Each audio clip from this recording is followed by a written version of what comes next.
My name is Avishkar Singh and I am a dispute resolution official from Durban. And today we'll be discussing sexual harassment in the workplace. Sexual harassment can be described as persistent, unsolicited, unwanted sexual advances or suggestions by one person to another. Sexual harassment may include, but is not limited to, unwanted physical, verbal, or non-verbal conduct.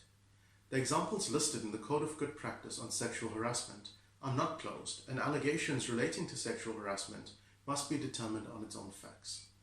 Our courts have held that sexual harassment, whether it be between members of the same sex or opposite sex, was a serious matter requiring the attention of employers.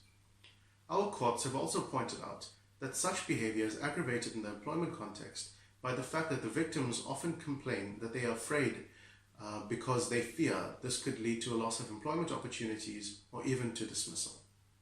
This view is reinforced by the Code of Good Practice on Sexual Harassment, which gives specific guidance to employers on how to handle sexual harassment cases. The objective of the code is to eliminate sexual harassment in the workplace. This code provides appropriate procedures to deal with the problem and prevent its recurrence. The code further encourages and promotes the development and implementation of policies and procedures that will lead to creation of workplaces that are free of sexual harassment. Since the promulgation of the code, courts and arbitrators have been provided a better guideline as to the fairness of disciplinary action taken against employees who are found guilty of committing acts of sexual harassment. Allegations of sexual harassment must be determined on their own merit and requires a personalized approach by employers. Should management fail to take necessary steps once it becomes aware of an allegation of sexual harassment in the workplace, or should management fail to adequately deal with an allegation of sexual harassment, the employer would open themselves up to claims of constructive dismissal should the victim of such harassment resign due to the company's inadequate action. The Employment Equity Act provides that sexual harassment of an employee is a form of discrimination and is prohibited.